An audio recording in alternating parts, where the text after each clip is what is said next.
اور یہ مسئلہ ایک ایسا مسئلہ ہے وضو کا کہ ساری کی ساری ہماری نمازیں ان کا دار و مدار اس وضو ہی پر ہے. نمازوں کی قبولیت کا مسئلہ بھی بعد میں شروع ہوتا ہے. اس کے لیے ضروری ہے کہ پہلے انسان کا وضو ٹھیک ہو جائے. جب وضو ٹھیک ہو جائے گا اور نمازیں ٹھیک ہو جائیں گی تو پھر اسی قبولیت کا مرحلہ شروع ہوتا ہے. تو اچھی طرح سے وضو کے احکام آپ کو سیکھ لینا ہے تاکہ اس کے بعد پھر نمازوں کے سلسلے میں کوئی پریشانی نہ رہے. کیونکہ اگر کسی شخص کو یہ بات پتہ چلے کہ میں اپنی ساری زندگی کی نمازیں غلط وضو سے پڑھتا رہا ہوں تو زیادہ تر حالات میں اس کو اپنی تمام نمازوں کی تکرار دوبارہ کرنا ہوتی ہے، چاہے وہ نمازیں ٹھیک پڑھتا رہا ہو. لیکن کیونکہ وضو اس کا ٹھیک نہیں تھا تو اس وضو کے باطل ہونے کی وجہ سے اس کی ساری نمازیں بھی باطل شمار ہوں گی، اور چاہے 50-60 سال تک ایسا پڑھتا رہا ہو تب بھی اس کو صحیح وضو کے ساتھ دوبارہ نمازیں پڑھنا ہوتی. اچھا، اب دیکھیے وضو کو کہا جاتا ہے کہ نماز کی چابی، اور اس کی اتنے فائدے ہیں جس کی طرف لوگوں کی اتنی توجہ نہیں ہے. سب سے اہم بات یہ ہے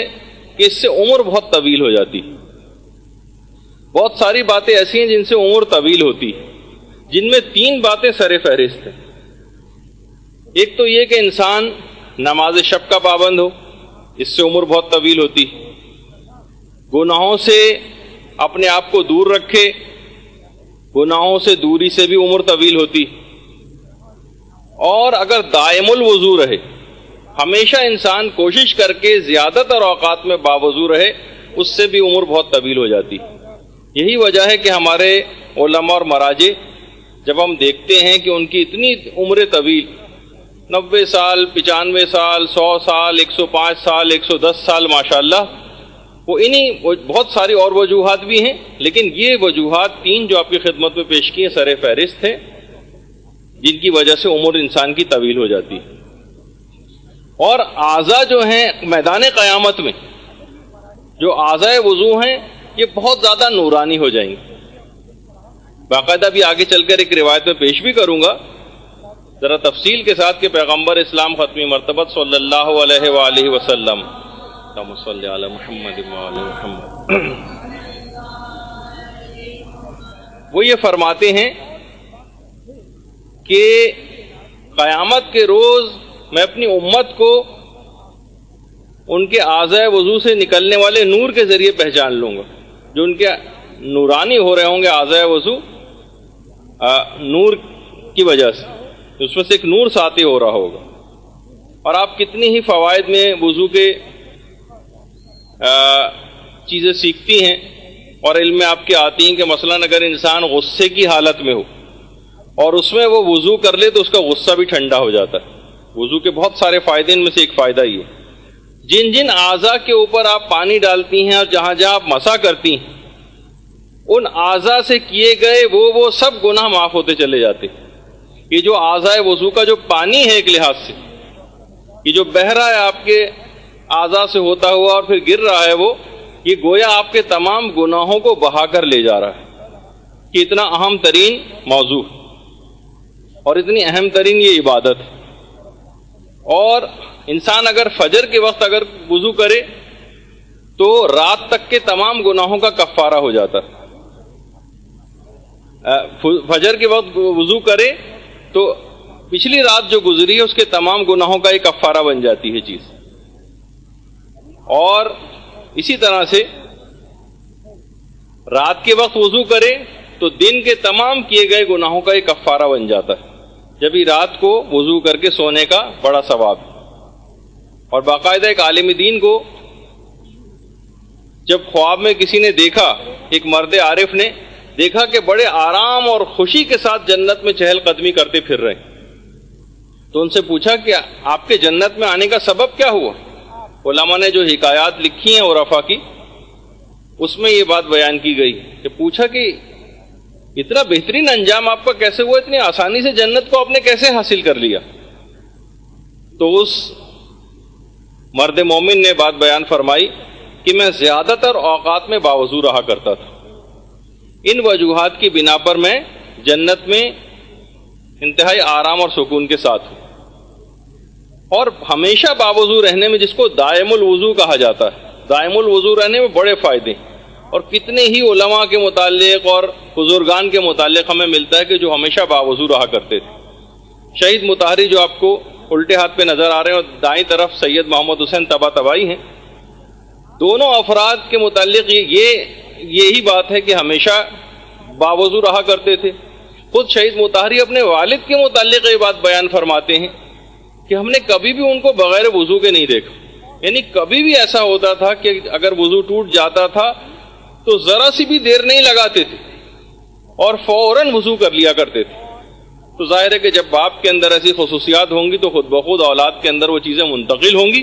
اور پھر آپ نے دیکھا کہ شہید مطہری جیسا بیٹا ان کا پروردگار نے ان کو دیا، جام شہادت بھی نوش کی اور اسلام کی کتنی خدمت کی۔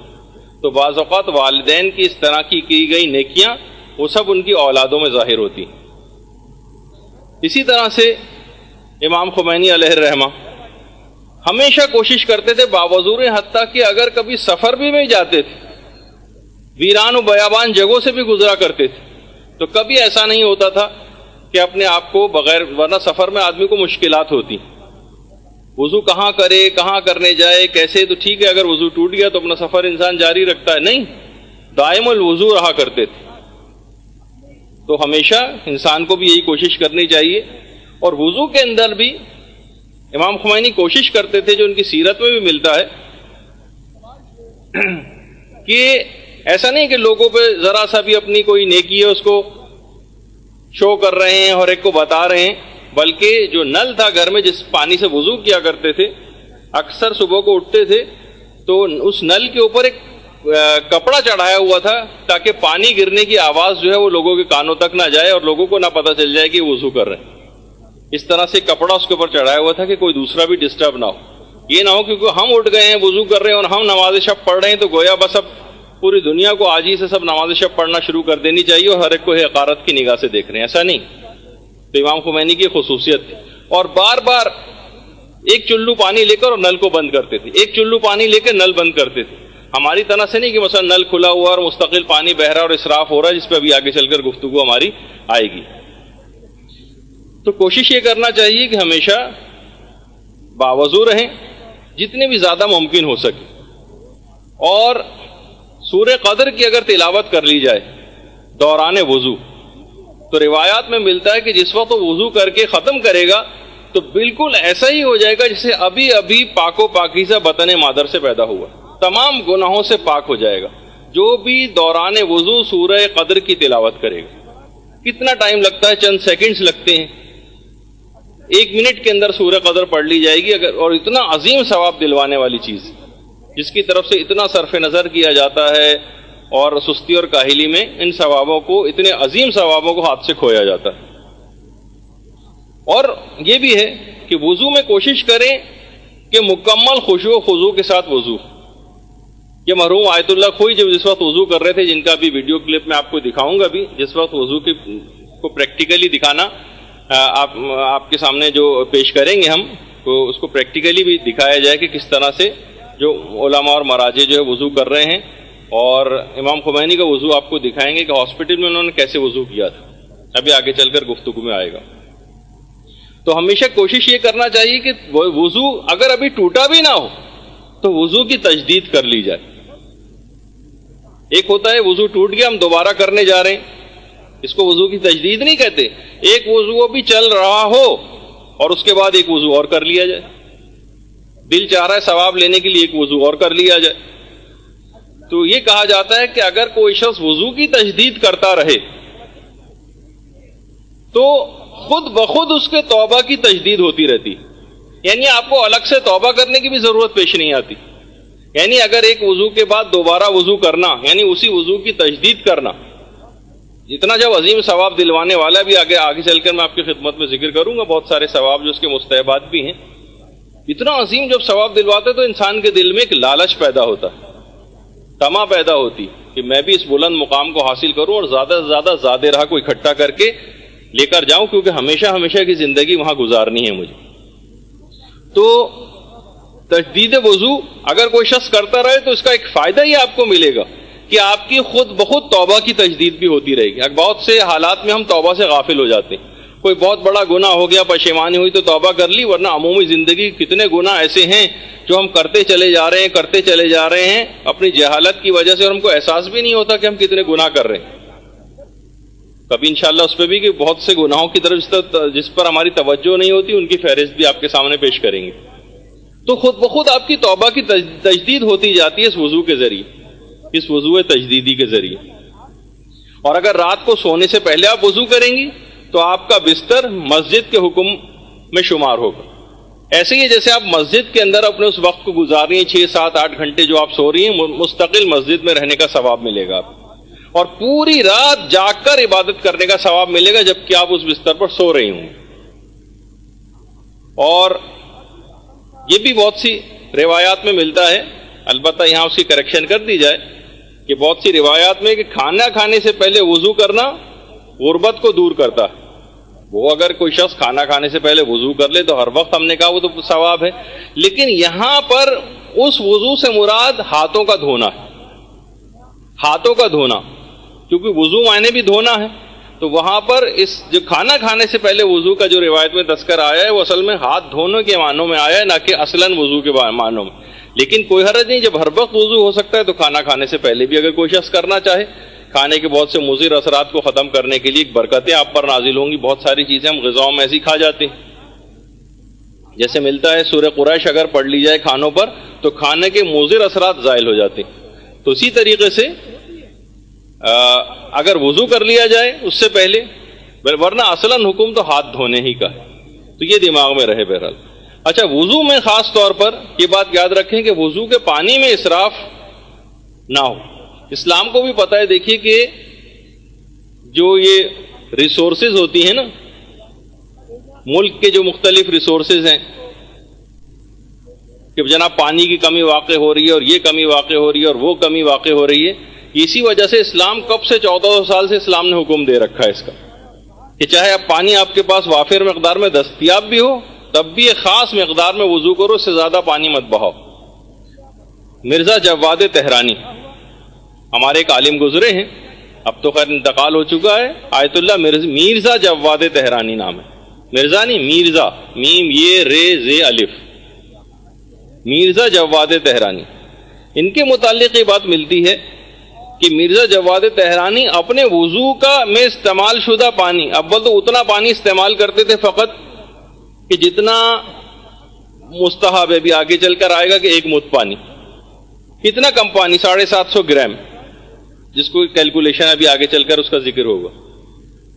اور وہ پانی بھی جمع کر لیتے تھے، اور وہ پانی جمع کرنے کے بعد پودوں کے اندر ڈالا کرتے تھے۔ اس پانی کو بھی میں کیوں ضائع کروں، یہ کیوں گٹر کے اندر اس پانی کو بہاؤں میں، اس پانی کو بھی استعمال کر لیا جائے اچھے مقصد میں، پودوں کے میں پانی ڈال دیا کرتے تھے۔ یہی مرزا جواد تہرانی اتنے بزرگ ہونے کے بعد بھی میدان جنگ میں اور میدان جہاد میں بھی فوجی لباس پہن کر جاتے تھے، انتہائی بزرگ، کمر جھکی ہوئی، جس طرح شبیب شاکری کے متعلق ملتا ہے کہ امام حسین علیہ الصلوۃ والسلام کے صحابی، اللہم صلی علی محمد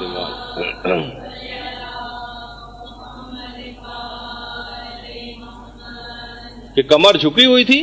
اور باقاعدہ کمر پہ کوئی تختہ لگا کر اور اپنی کمر کو اس سے کسی کپڑے سے باندھ کر اپنی کمر کو سیدھا کر کے پھر میدان جنگ میں گئے تھے، اور جا کر یزیدی فوج کو للکارا تھا، اور اپنے تمام زرہ اور جتنے بھی لباس ہے وہ بھی اتار کے پھینک دیے تھے کہ آؤ اور آ کر مجھ سے مقابلہ کرو۔ اور جب لوگوں نے کہا تھا شبیب کیا تم پاگل ہو گئے ہو، کہا ہاں ہاں میں امام حسین کی محبت میں پاگل ہو گیا ہوں۔ تو بہرحال اسی طرح سے ہمیں ایسے بزرگان دین بھی ملتے ہیں، آیت اللہ مرزا جواد تہرانی، اور جس وقت محاذ جنگ پر ہوتے تھے تو فوجیوں کو درس اخلاق بھی دیتے تھے، انہیں اپنی رہائش گاہ پر بھی دیتے تھے، اور خود وہاں پہ بھی ان کی ہمت افزائی کے لیے خود بھی جایا کرتے تھے۔ تہران میں مرزا جواد تہرانی کی قبر ہے۔ تو ایک بات آپ کو بتانے کے سلسلے میں یہی تھی سب کہ اس کا خاص طور پہ خیال رکھنا ہے کہ پانی جو ہے وہ ضائع نہ ہونے پائے. دیکھیے پانی ضائع کس وقت ہوتا ہے؟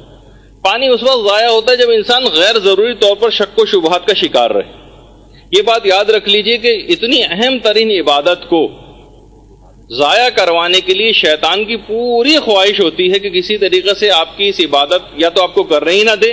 یا اگر آپ کرنے میں مشغول ہو گئے تو اس کے ثواب کو زائل کروا دے.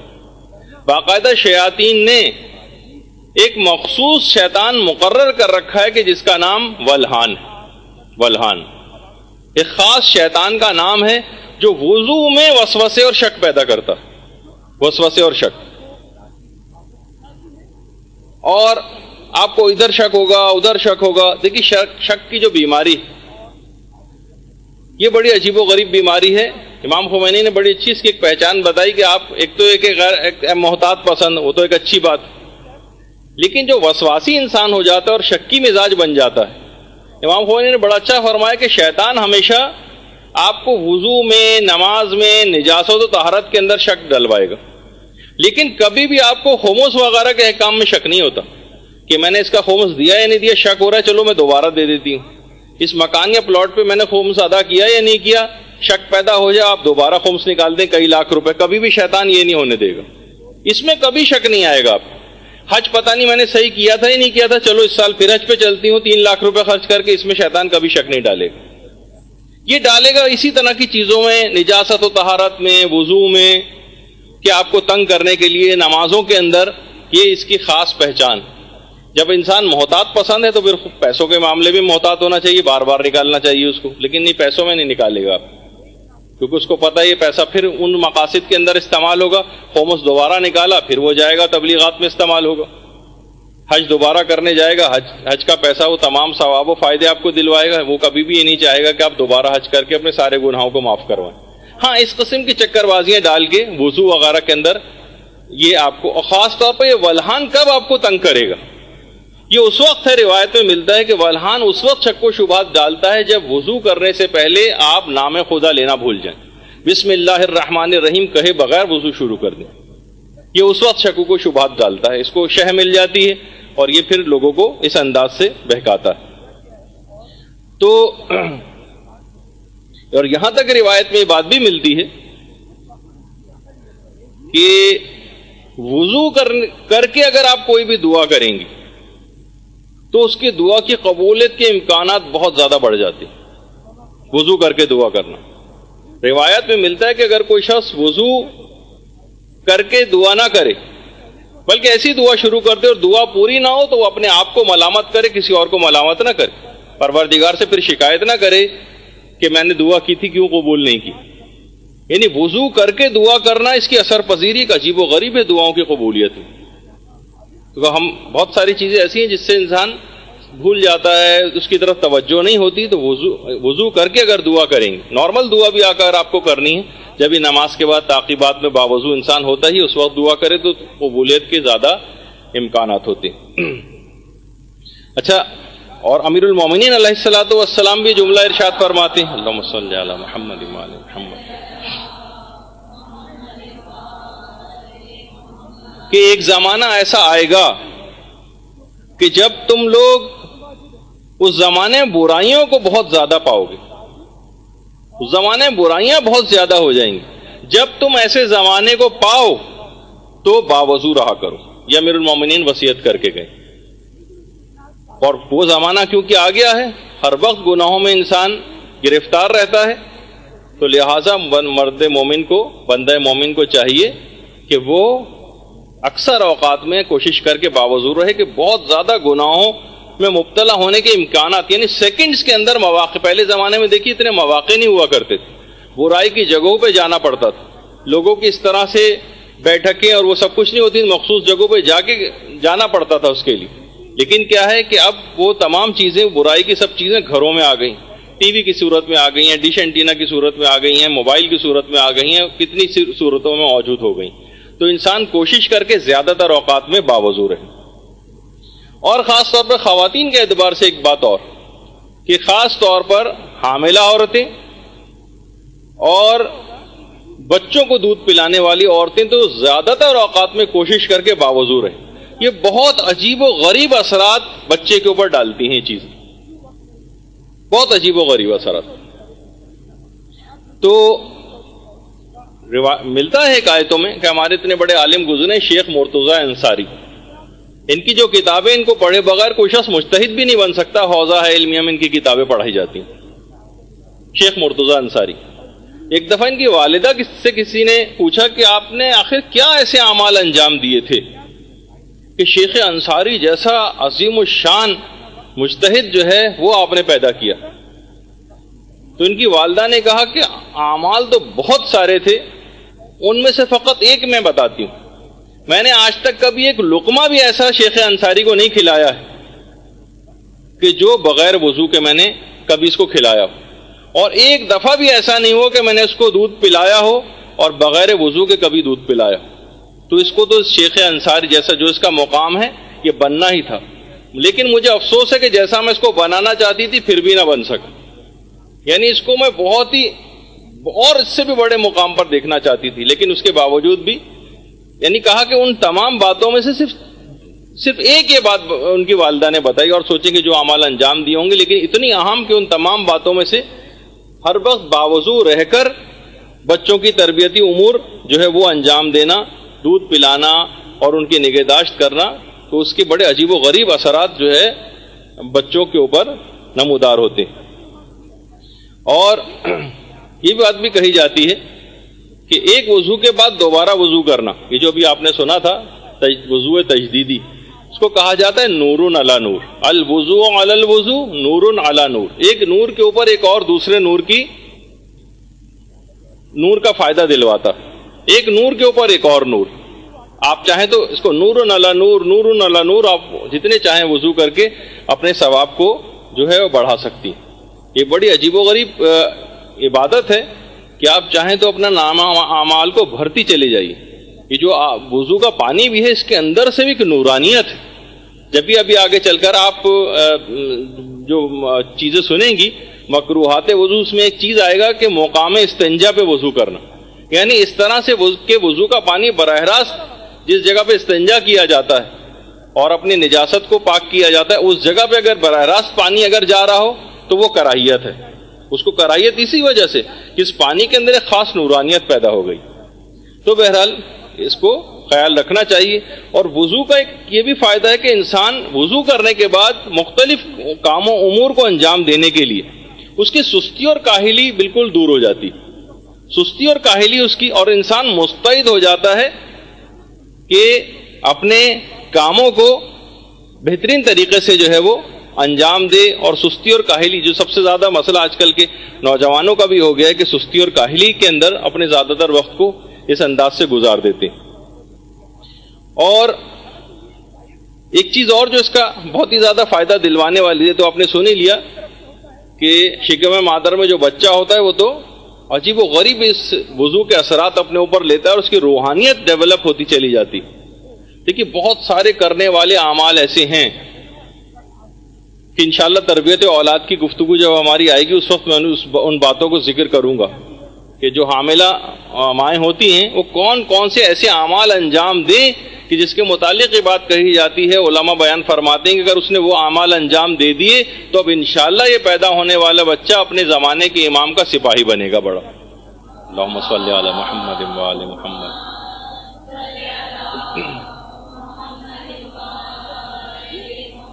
ان تمام مستحبات کو انجام دینا. بہت سارے صاحبان ایمان کہتے ہیں جو باقاعدہ دین کے اوپر اس انداز سے عمل کرتے ہیں، یعنی ایسا نہیں ہے کہ فقط زبانی کلامی حد تک یا بس سنی سنائی باتوں کی حد تک ہم پرانے لوگوں کے بس حکایتیں اور قصے ہی سنتے رہیں کہ اچھا وہ ایسا کرتے تھے. آج کل بھی کتنے ایسے افراد ہیں جو یہ بات بیان کرتے ہیں کہ ہمارے ایک صاحب بیان کر رہے تھے کہ ان کے کئی بچے تھے، وہ کہہ رہے تھے کہ جن بچوں میں ہم نے اس بات کا اہتمام کیا، بہت سے بچوں میں تو غفلت ہو گئی یا ایکسیڈنٹلی وہ پلاننگ کے بغیر ہو گئے، تو اس میں جن میں ہم نے ان باتوں کا اور مستحبات کا خیال رکھا تھا ان بچوں میں اور ان بچوں میں زمین و آسمان کا فرق ہو گیا تربیت میں کہ جن میں ہم نے ان باتوں کا خیال نہیں رکھا. تو بعض اوقات یہ بہت اس کی ابتدا بچوں کی تربیت کے حوالے سے بہت پہلے سے شروع ہو جاتی. تو اس کے جو عام جسمانی بھی جو فائدے ہیں، وضو کرنے کا کوئی فقط چند ایک روحانی فائدے نہیں، جسمانی فائدے بھی کہا جاتا ہے کہ باقاعدہ سائنٹیفک ریسرچ ہوئی ہے کہ نمازی مسلمان جتنے بھی ہوتے ہیں کبھی بھی ان کو اسکن کا کینسر تقریباً نہ ہونے کے برابر بلکہ دیکھنے میں نہیں آتا ہے، کیونکہ وضو کا پانی جب بار بار ان کے جسم پر لگتا ہے اور اس طرح سے صفائی ہوتی رہتی ہے، جو زیادہ تر اوقات میں باوضو رہتے ہیں ان میں اسکن کا کینسر دیکھنے میں نہیں آتا. تو بہرحال دیکھیے آپ نے کہ بہت ساری فائدے، کیونکہ بار بار اس طرح سے اگر کھال ان کی نرم رہے پانی لگنے سے اور وضو کا پانی، تو سورج کی جو شعاعیں جو کہ کینسر وغیرہ جو ہے وہ پروڈیوس کرتی ہیں، جو ہارمفل ریز ہوتی ہیں، وہ پھر اس کے اوپر اس انداز سے اثر انداز نہیں ہو سکتی انسان کی اسکن پہ. اور باقاعدہ American college of family physicians جو ہے، جو بڑا ایک اوتھینٹک ایک ادارہ سمجھا جاتا ہے میڈیکل سائنس میں، اس نے بھی یہ بات کہی ہے کہ سونے سے پہلے اگر انسان اپنے ہاتھوں کو اور چہرے کو دھو لے تو بہت ساری الرجیز وغیرہ جو نارملی ہوتی ہیں،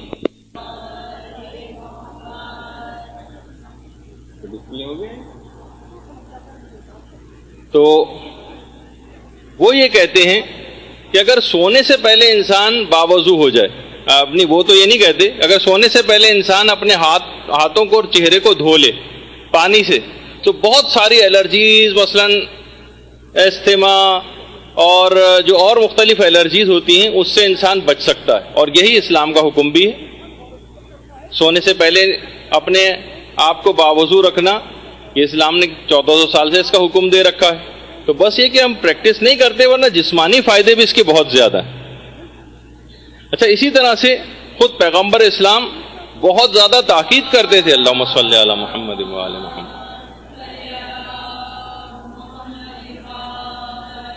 بہت زیادہ تاکید کرتے تھے کہ انسان سونے سے پہلے ضرور وضو کر لے. اور کتنے ہی اور فائدے بھی ہیں. ایک تو یہ کہ ہائی بلڈ پریشر کے جو مریض ہیں وہ بھی، اگر بہت سے ڈاکٹر حضرات نے تو اس کا تجربہ بھی کیا ہے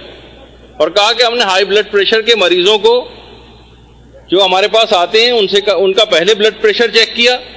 اور اس کے بعد ان کو وضو کروایا، اور اس کے بعد کچھ دیر بعد ہم نے بلڈ پریشر چیک کیا تو ان کا بلڈ پریشر کم ہو گیا. تو یہ خود اگر انسان بار بار وضو کرتا رہے تو اس کا مطلب یہ کہ اپنے بلڈ پریشر کو بھی، یعنی جسمانی بہت ساری بیماریوں کو بھی کنٹرول میں رکھ سکتا. اسی طرح سے بہت سارے نفسیاتی امراض ایسے ہوتے ہیں، بہت سارے ڈپریشن کے مثلا مریض اس طرح کے ہوتے ہیں. باقاعدہ مغربی جرمنی میں ایک تجربہ کیا گیا تھا اور 2 گروپس بنائے گئے تھے پیشنٹس کے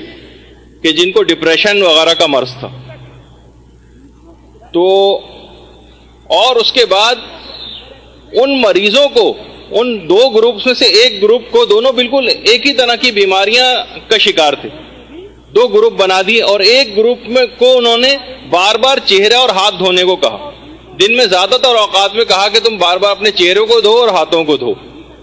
تو ان کے اندر چند ماہ بعد ہی ڈپریشن کا مرض بہت زیادہ کم ہو گیا بنسبت اس گروپ کے جس کو انہوں نے یہ پانی والی تھراپی نہیں کی. تو کتنی ایسی چیزیں ہیں کہ آپ دیکھیں کہ کتنی یہ چیزیں فائدہ دلوانے والی ہیں. بہت سے لوگ جو بہت زیادہ ڈپریشن، یاسیت اور اس کا شکار ہوتے ہوں، آپ ان سے کہیں کہ وہ وضو کرنے کی عادت ڈالیں. زیادہ تر اوقات میں پھر آپ دیکھیں گے کہ انشاءاللہ کس طرح سے ان کا مرض جو ہے وہ دور ہوتا ہے. بہت سی بیماریاں ایسی ہوتی ہیں جو نفسیاتی امراض جو بہت زیادہ ہو جاتے ہیں، پاگل پنے کی حد تک، سائیکوسس وغیرہ کے جو مریض جو ہو جاتے ہیں بعض اوقات، تو یہ اس سے بھی انسان کو بچا لیتا ہے اس مرحلے تک جانے تک. پھر وہ کہا جاتا ہے نا، ہمارے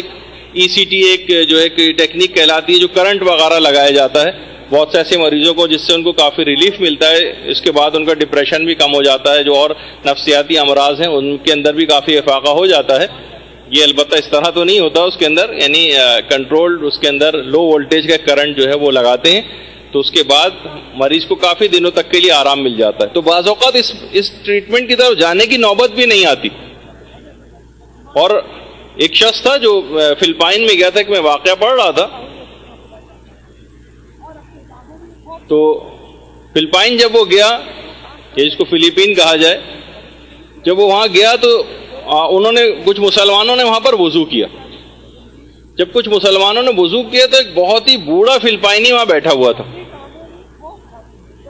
وہ اس کے پاس آئے اور کہا کہ تم اس طرح سے اپنے یہ اعضاء کے اوپر پانی کیسے لگا رہے ہو؟ انہوں نے کہا یہ ہمارے اسلام کا حکم، ہم اس طرح سے وضو کرتے ہیں. وہ حیران رہ گیا، کہنے لگا کہ ہمارے قدیم خاندانوں کے اندر یہ طریقہ کار ہے کہ ہم بہت سارے پاگل پنے کے اور نفسیاتی امراض کے لیے انہی جگہوں کے اوپر پانی لگاتے آ رہے ہیں، اس سے ان کا مرض ٹھیک ہوتا ہے۔ حیرت ہے کہ تمہارے یعنی مذہب کے اندر باقاعدہ سے اس کو 5 دفعہ دن میں کرنے کا حکم۔ تو بہت ساری اللہم صلی علی محمد۔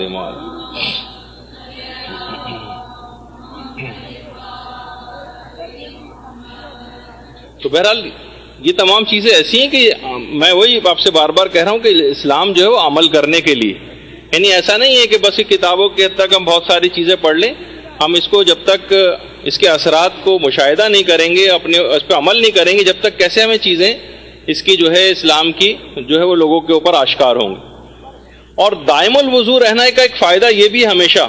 کہ یہ انسان کے تمام غم و ہم کو دور کر دیتا ہے۔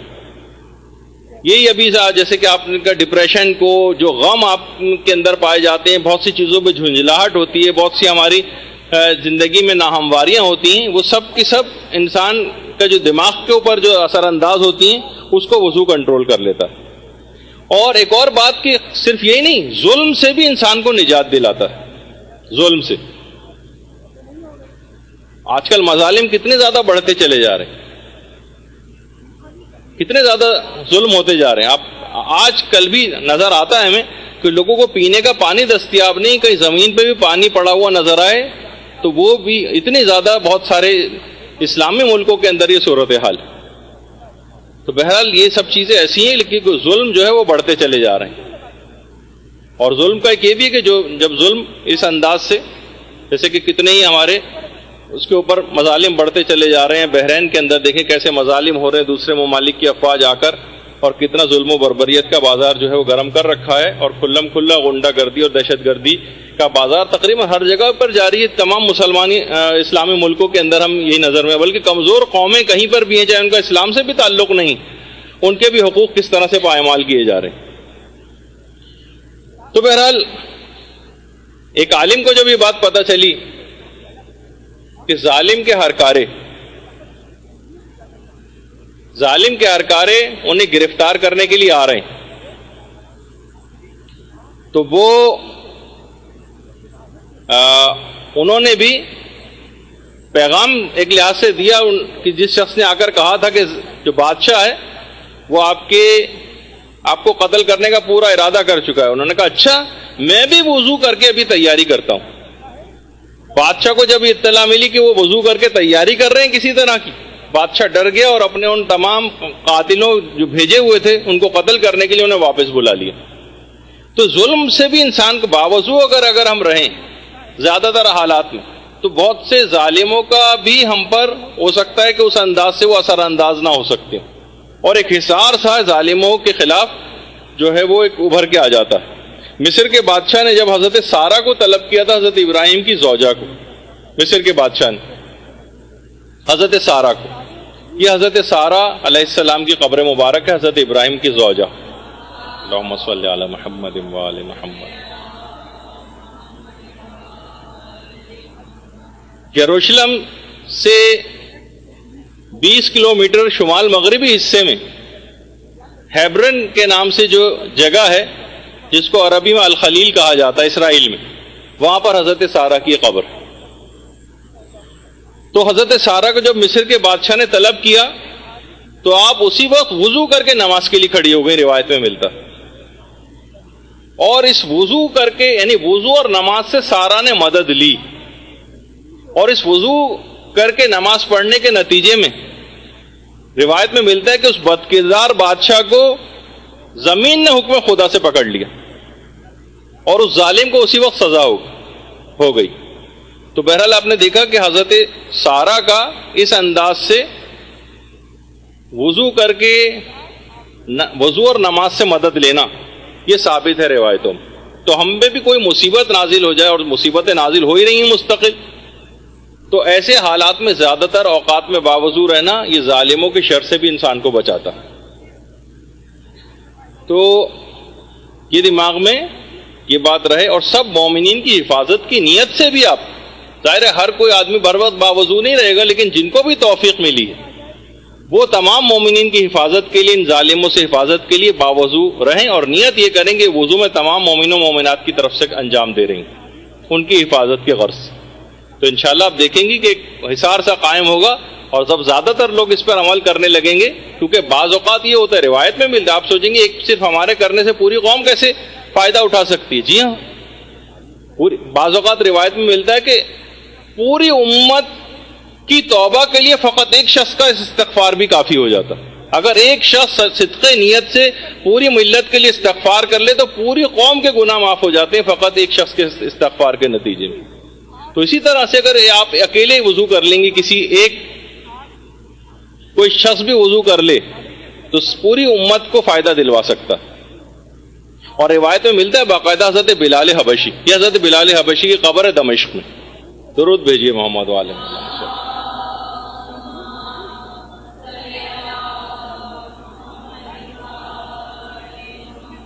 پیغمبر اسلام نے بلال کو مخاطب کر کے کہا کہ بلال، تم کون سا ایسا عمل انجام دیتے ہو کہ جب بھی میں جنت میں داخل ہوتا ہوں تو تمہارے قدموں کی آہٹ میں جنت میں پاتا ہوں. دیکھیے جملے روایت کے پیغمبر کی. کہا کہ یا رسول اللہ، میں 2 اعمال ایسے انجام دیتا ہوں، ہو سکتا ہے اس کی بنا پر ایسا ہوتا ہو. ایک تو جب بھی میں اذان کہتا ہوں اس کے فوراً بعد 2 رکعت نماز پڑھ ہی لیتا ہوں، اور دوسرا یہ کہ جب بھی کبھی میرا وضو ٹوٹ جاتا ہے میں فوراً دوسرا وضو کر لیتا ہوں. تو پیغمبر اسلام نے فرمایا تمہیں یہ مقام اور یہ انعام انہی 2 باتوں کی وجہ سے عطا ہوا. تو آپ نے دیکھا کہ جس چیز کو ہم ایسا معمولی سا سمجھ رہے ہیں وہ کتنے عظیم ثواب کو دلواتی. اور یہ بھی روایت میں ملتا ہے کہ ہر وقت باوضو رہنا، بلکہ باوضو رہ کر مسجد انسان اگر چل کے جائے، گھر سے وضو کر کے جائے، تو یہ عمل اس کو حج کا ثواب دلواتا ہے. بہت سے وضو خانے میں جا کر کریں گے اس کا اپنا ثواب ہے، لیکن گھر سے اگر کوئی شخص وضو کر کے جائے تو یہ اس کو حج کا ثواب دلواتا ہے. اور وہ تو ابھی میں نے آپ کی خدمت میں پیش کیا ہی کہ اتنی اہمیت ہے کہ ہر موقع پر، حتیٰ کہ جب جنگ ہو رہی ہے، جہاد ہو رہی ہے، فوجی اس وقت بھی اپنے آپ کو باوضو رہ کر، چاہے نماز نہیں بھی پڑھنا ہو تب بھی حالت وضو میں اپنے آپ کو رکھتے ہیں مجاہدین، تاکہ اس حالت میں ان کو شہادت کی موت آئے جس وقت وہ وضو کی حالت میں بھی. اور دعا کرنے سے پہلے، یعنی ایک تو روایت میں یہ بھی چیز ملتی ہے کہ ہمیشہ دعا کرنے سے پہلے، جیسے کہ ابھی میں نے آپ کے سامنے ذکر کیا کہ اگر باوضو ہو جائیں تو قبولیت دعا کے امکانات بہت بڑھ جاتے ہیں. اور میدان قیامت میں یہی اعضائے وضو چمکیں گے جیسے اس سے پہلے ذکر ہوا. پیغمبر یہ جملہ ارشاد فرماتے ہیں کہ میدان قیامت میں سب سے پہلے مجھے سجدہ کرنے کی اجازت دی جائے گی، سب سے پہلے، اور سجدے سے سر اٹھانے کی اجازت بھی مجھے ہی سب سے پہلے دی جائے گی. پیغمبر قیامت میں آنے کے بعد سب سے پہلا سجدہ بھی پیغمبر ہی کریں گے اور سجدے سے سر بھی سب سے پہلے ہی اٹھائیں گے. پھر پیغمبر نے فرمایا کہ میں چاروں طرف جو تمام انبیاء کی امتیں ہوں گی ان میں اپنی امت کو میں سب سے پہلے پہچان لوں گا دوسروں کی امتوں سے، دوسرے انبیاء کی امتوں سے. لوگوں نے کہا کہ یا رسول اللہ، حضرت نوح سے لے کر اور اتنے بعد میں آنے والے لوگوں تک کیسے کس طرح سے آپ اپنی امت کو پہچانیں گے؟ تو پیغمبر نے فرمایا میری امت کے چہرے اور ہاتھ اور پاؤں وضو کے اثرات سے سفید ہو رہے ہوں گے، اور یہ شرف صرف میری امت کے علاوہ کسی اور امت کو حاصل نہیں ہوگا کہ اعضائے وضو، اللہم صلی علی محمد و آل محمد.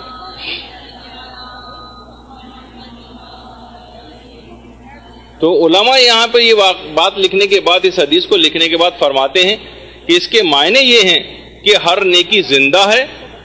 اور مرنے سے بھی نیکیوں کے اثرات ختم نہیں ہو جاتے، بلکہ آپ نے دیکھا کہ مرنے کے بعد بھی وہ اعضائے وضو نورانی رہتے ہیں، نورانی. اور یہ اعضائے وضو قیامت کے میدان میں چمکیں گے، جس سے پیغمبر اپنی امت کو دیگر انبیاء کی امتوں سے الگ کر کے پہچان لیں. اور 2 باتیں اس میں اور بھی تھیں، پیغمبر نے فرمائیں کہ جن کی وجوہات سے وہ اپنی امت کو پہچانیں گے، لیکن فی الحال وہ ہمارے موضوع سے خارج ہیں جو ابھی فی الحال بیان نہیں کرنا ہے. علماء بیان فرماتے ہیں کہ دیکھیے 2 عبادتیں ایسی ہیں کہ جس کا صرف اور صرف کرنے والے کو علم ہوتا ہے اور پروردگار عالم کو علم ہوتا ہے. یہ ظاہر نہیں ہو پاتی. بہت سی ایک تو روایت وہی ہے جو روزے کے متعلق کہ انسان جس وقت روزہ رکھتا ہے تو اس کے اور پروردگار کے درمیان معاملہ ہوتا ہے, دوسرا کوئی اس سے آگاہ نہیں ہو پاتا. اور دوسری چیز وہ باوضو رہنا, اس سے بھی لوگ زیادہ تر اوقات میں مطلع نہیں ہوتے, اور جو شخص باوضو ہے وہ کسی کو پتہ نہیں چلتا, ورنہ نماز پڑھتے تو آپ لوگوں کو نظر آئیں گے جس وقت وہ عمل انجام دے رہے ہوں گے. لیکن اگر کوئی شخص وضو کر کے اور بازاروں کے اندر پھر رہا ہو تو کسی کو کیا پتا کہ حالت وضو میں ہے, یعنی تو اس کا اور تو اخلاص کی ایک کیفیت اس کے اندر پیدا ہونے لگتی. اور پیغمبر یہ جملہ بھی ارشاد فرماتے تھے کہ وَلَا يُحَافِظُ عَلَى الْوُضُوءِ إِلَّا مُؤْمِنٌ, کہ وضو کی نگہداشت سوائے مومن کے کوئی شخص نہیں کرتا. اور یہی وجہ ہے کہ پیغمبر اسلام کی اس روایت کی بنا پر ہمیشہ امام خمینی وقت آنے سے پہلے وضو کر کے تیاری کر لیتے تھے. جب یہ روایت میں ملتا بھی کہ جس نے نماز کا وقت آ جانے کے بعد وضو کیا اس نے نماز کی بے احترامی کی, نماز کی بے احترامی کی اس نے. البتہ اس کا ایک فقہی مسئلہ ہے جو ہماری آئندہ ایک نشست آنے والی, جس دن آپ کا جولائی میں جو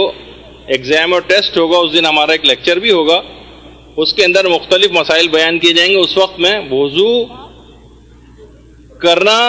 نماز کا وقت آ جانے سے پہلے, اس میں مجتہدین کا ایک اختلاف, ایک امپورٹنٹ اختلاف ہے, وہ آپ کے سامنے پیش کروں گا کہ مجتہدین کا سلسلے میں نظریہ کیا ہے, جو بھی آگے چل کر آئے گا. اور کوشش یہ کریں,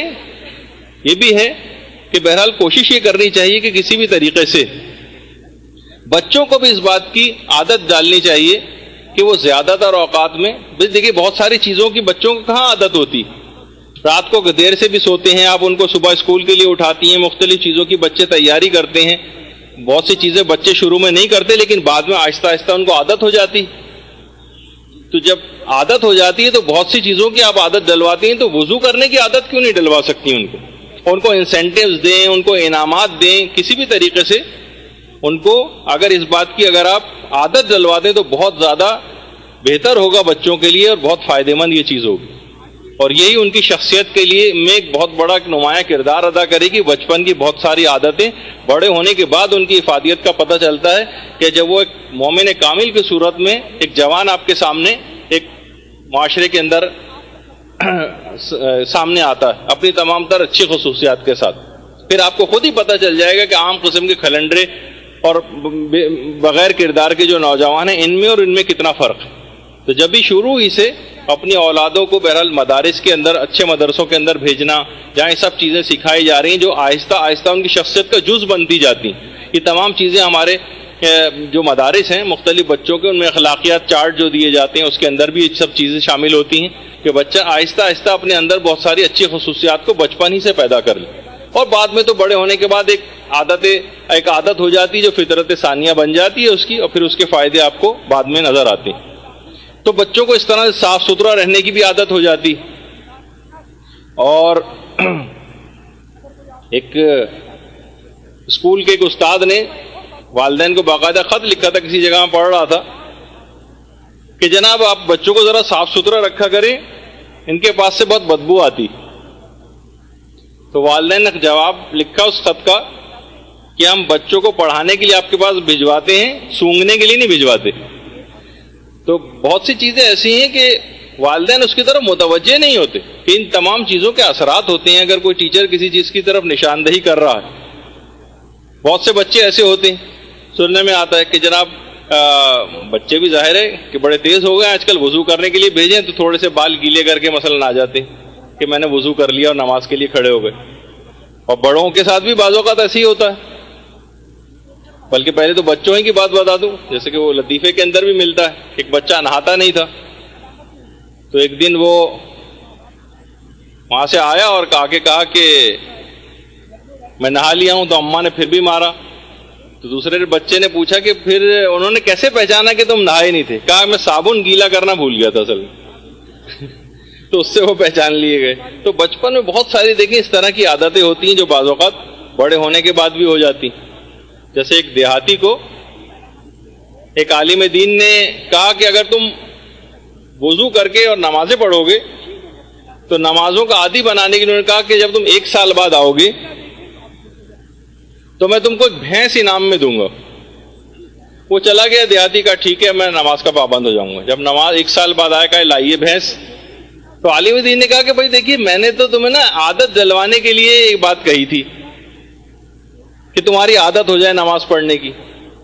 اس نے کہا مجھے بھی پتا تھا کہ آپ مجھے بھینس انعام میں نہیں دیں گے, جب بھی میں نے بھی پورے سال نمازیں بغیر وضو کے ٹرخائی تھی. تو بہت سے جو ہے بچے ہی نہیں بلکہ بڑے افراد بھی اس کا شکار ہو جاتے ہیں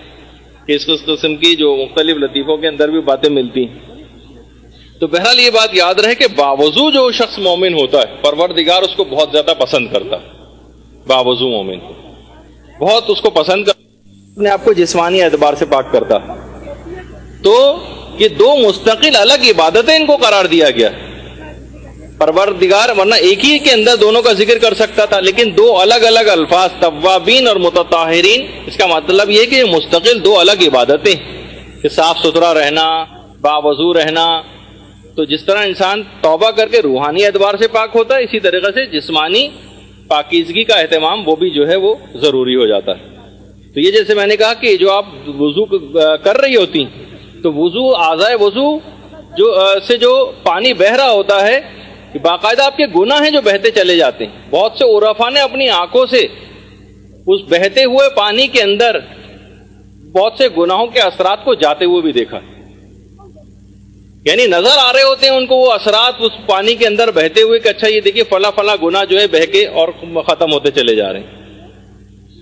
تو اتنا یہ جو پانی تھا اس کی اتنی اہمیت ہے اس وضو کے پانی کی کہ پیغمبر اسلام جس وقت وضو کیا کرتے تھے, پیغمبر اسلام ختمی مرتبت صلی اللہ علیہ وآلہ وسلم, اللہم صلی علی محمد وآلہ,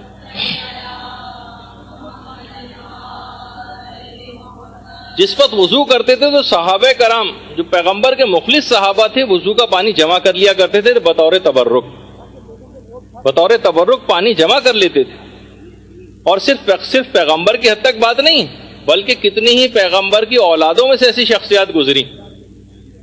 جیسے ایک خاتون گزری ہیں نفیسہ خاتون کے نام سے جو امام حسن کی 3 یا 4 نسل سے تھیں. اللہم صلی علی محمد وآل محمد.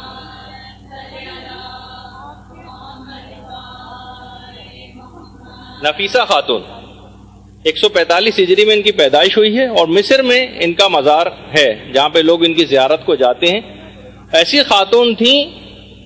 کہ ہمیشہ ایک تو دائم الوضو رہا کرتی تھیں ہر وقت, اور ان کے وضو کا پانی لوگ تبرکن لے کر جاتے تھے. ایک یہودی اور ان کے معجزات بہت زیادہ ہیں, کبھی موقع ملا تو انشاءاللہ بتاؤں گا نفیسہ خاتون کے. پہلے تو یہ بات بتا دیجئے کہ نفیسہ خاتون وہ خاتون ہیں کہ جنہوں نے ایسا کام کیا جو آج تک شاید ہی کسی نے کیا ہو. انہوں نے اپنے گھر میں اپنی قبر کھدوا رکھی تھی, اس قبر میں بیٹھ کر 1900 دفعہ قرآن ختم کیا ہے اس قبر میں. کوئی تصور کر سکتا ہے 1900 دفعہ قرآن اپنی قبر میں بیٹھ کر ختم کیے ہیں نفیسہ خاتون. تو ان کا مصر میں ان کا جو ہے وہ مزار بھی ہے, قبر مبارک ان کی وہیں پر ہے. یہ ایک یہودی عورت ان کے پڑوس میں رہا کرتی تھی جس کی بیٹی پیرالائز تھی, بالکل مفلوج, ہاتھ پاؤں بھی نہیں ہلا سکتی تھی.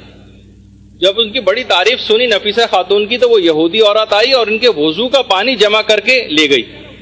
اور اپنی اس مفلوج بیٹی کے ہاتھ پاؤں پہ لگایا. ان کی بیٹی اسی وقت اٹھ کر بیٹھ گئی نفیسہ خاتون کے وضو کے پانی کی وجہ سے. اللہم صلی علی محمد وآل محمد.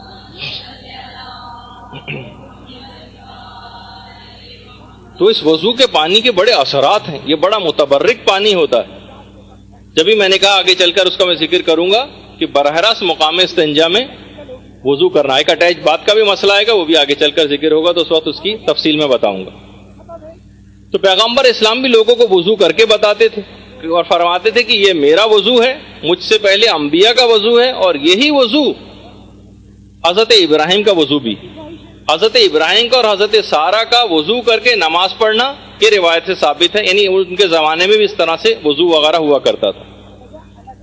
روایات میں آیا. وضو کر کے جتنی بھی دعائیں مانگی جاتی ہیں, ظاہر ہے انسان نمازیں جو پڑھتا ہے وہ حالت وضو میں انجام دیتا ہے, اور نمازوں کے قنوتوں میں خاص طور پر جو دعائیں مانگی جاتی ہیں وہ بھی قبول ہو جاتی ہیں. ایک تو اس کا یہ بہت فائدہ ہے۔ اور اس طرح کی صورتحال ہوتی تھی کہ اتنی عظیم عبادت ہے وضو انجام دینا، جس کو ہم سرسری اور روا روی میں پڑھتے انجام دیتے چلے جاتے ہیں، بس گئے نل کھولا پانی مختلف اعضاء پہ ڈالا نکل آئے، جبکہ ائمہ علیہم السلام کی ایسی حالت ہو جاتی تھی کہ زرد پڑ جاتے تھے۔ چوتھے امام کے متعلق ملتا ہے، اللہم صلی علی محمد وآل محمد،